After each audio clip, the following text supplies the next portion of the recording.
How there, this is Mark Barnabas, your data protection pal, and once again, a fortnight on data protection and cybersecurity. This is episode 43.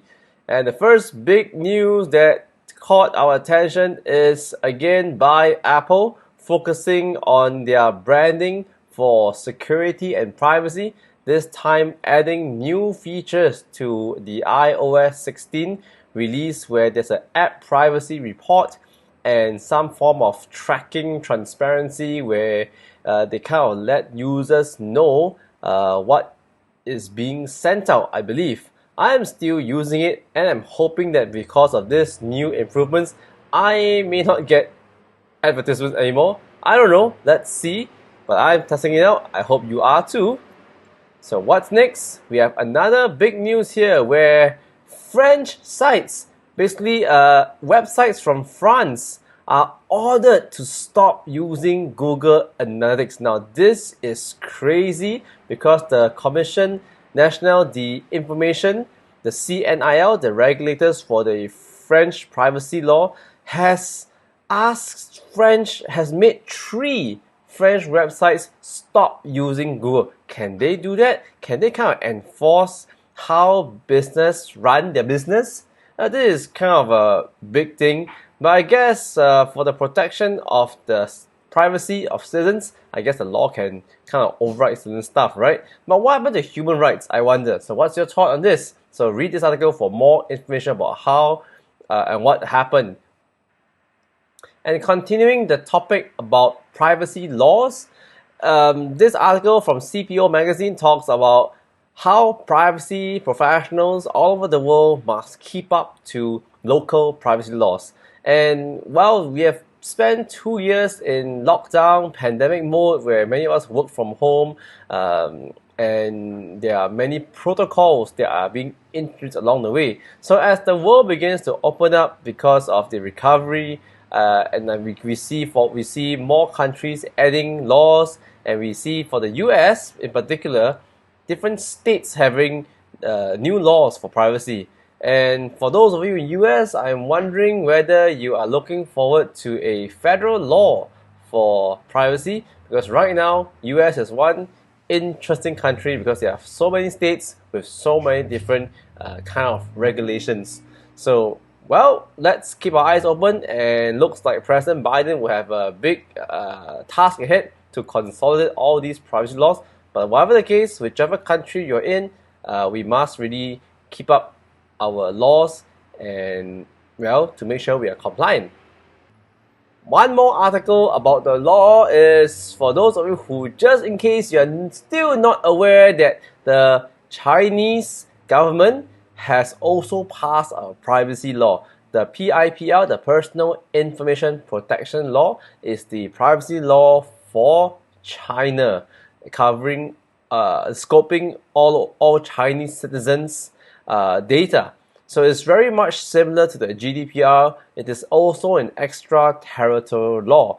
However, of course, because it's a very new law that's just been passed in November 2021, there has been not much or no enforcement cases yet, rather, and also because right now China is still battling with COVID-19, so the companies who want to continue to do business with China would really need to up their standards and read up about the PIPL. So I myself am starting to look into PIPL and writing content about PIPL.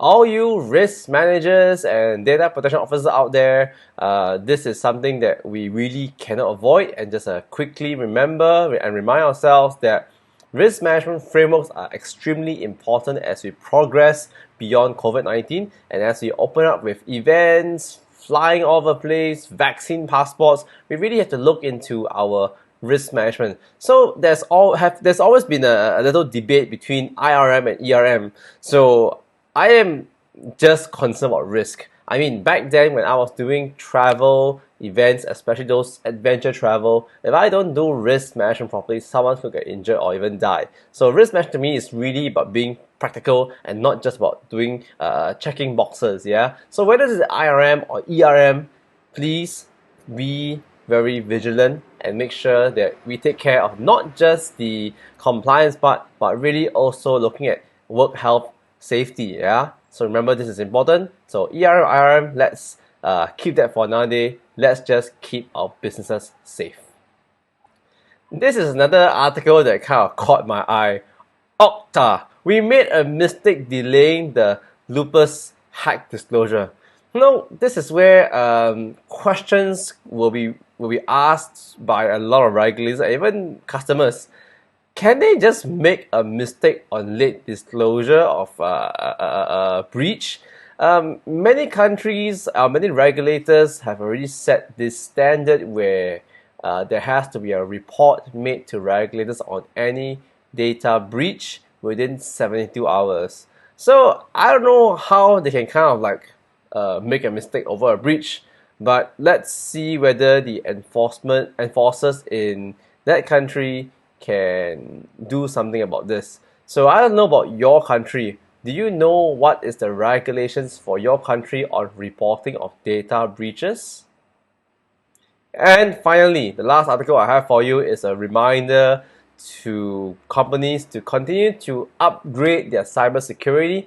And these are 4 ways to continue to innovate enterprise cybersecurity. Well, I think this article is important because as we progress again beyond COVID-19, new innovations will be there to keep ourselves up to date with the current technology. Because don't forget, as we progress, the hackers and the cyber threat actors will also upgrade and have new tools. So we have to keep looking at how to prevent attacks. And today I was actually I met this gentleman who told me about not just preventing about threats, but really sanitizing our data so that we do not get any threats when we open up our files. So he's talking to me about beyond detection, but looking at sanitization. So something that I'm still learning, and I'll probably write an article about this soon. So my name is Mark Barnabas. I hope you had a great time updating yourself with news on cybersecurity and cyber hygiene. So if you want to contact me, these are my social media creators. And I also created a game called Data Heist. Yes, it's a game that's now available in London and of course in Singapore. I'll be glad to also run a session with you to let you know how this game can be used to educate not just operational staff in the company, employees, but also for children. So my name is Mark Barnabas, your data protection pal. So remember to be good and be safe. So this is the information about Data Heist. Feel free to connect with me on my email or the website. See you then. Bye-bye.